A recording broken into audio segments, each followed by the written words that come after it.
Hey, Steve Stine here. I'm just answering another question about the gear that I use. I get a lot of questions about the guitars and why I use Ibanez most of the time, and specifically these Jems. So just real quick, I thought I'd give you a little rundown as to why I use the Jems so much and how silly the answer really is. When I was younger, I started playing when I was 13, and when I was 17, the first Ibanez Jems came out. I believe it was 1987. And a buddy of mine, they had them at a local guitar store, and I bought the pink one because at that time, of course, these colors were really popular. So I bought the pink one, he bought the green one.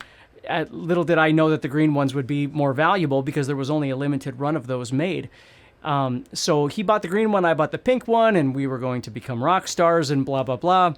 And that's where the whole trip for the Ibanez Jem began, was in buying that first pink guitar back in 1987. And, you know, I've played a lot of guitars through the years. I own a lot of different guitars. But when I go on stage and play, or when I really need to be in my comfort zone, I always wind up grabbing the Jems.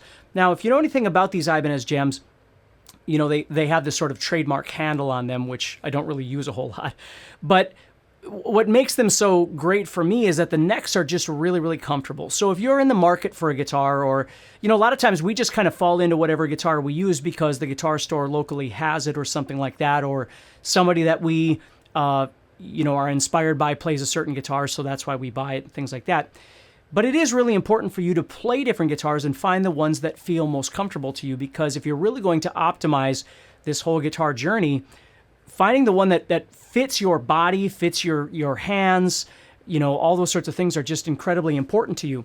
So with the Ibanez Jem, you know, I've got, you've seen me play, I'm sure, the pink one once in a while, and I've got another one that has the mirrored pick guard on it, and then of course I've got this one, which is my 10th anniversary, which actually is signed by Steve Vai in the back there too.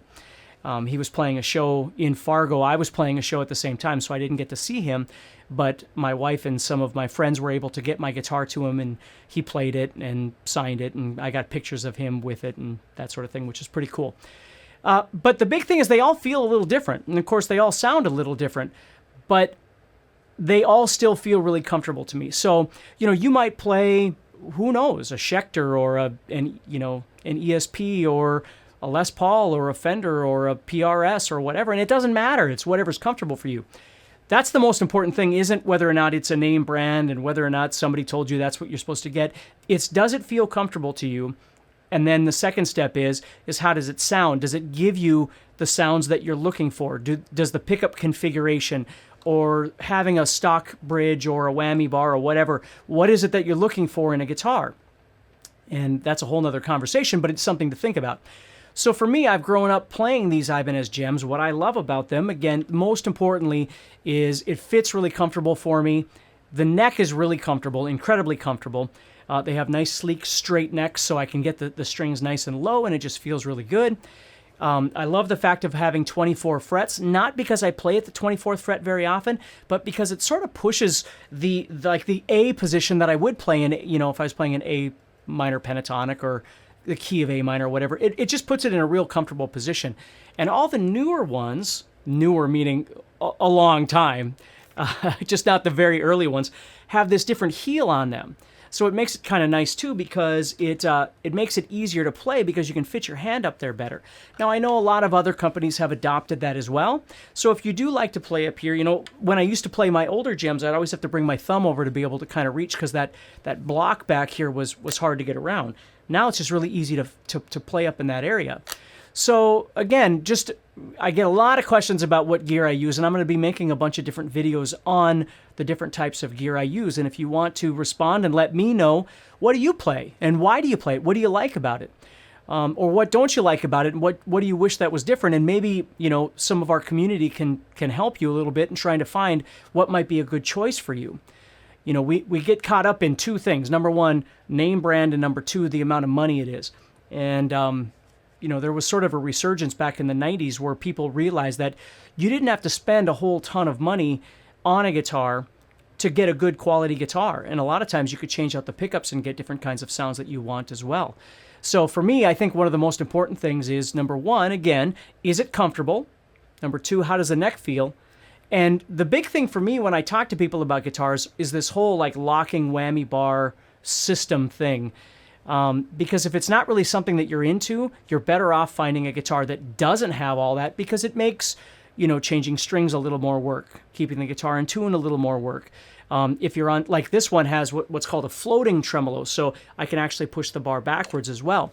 So if I'm on stage and I break a string, the guitar becomes quite unplayable, because what happens, long story short, the springs on the back are, and the strings are what's holding this thing balanced.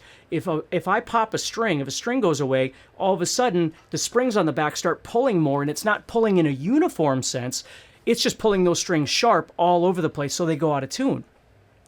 So when I go on the road and stuff like that, I always have to make sure that I have more than one guitar with me, so if I do break a string, I can switch out a guitar really quick, but I can't finish the song. At least making it sound fairly decent, I couldn't.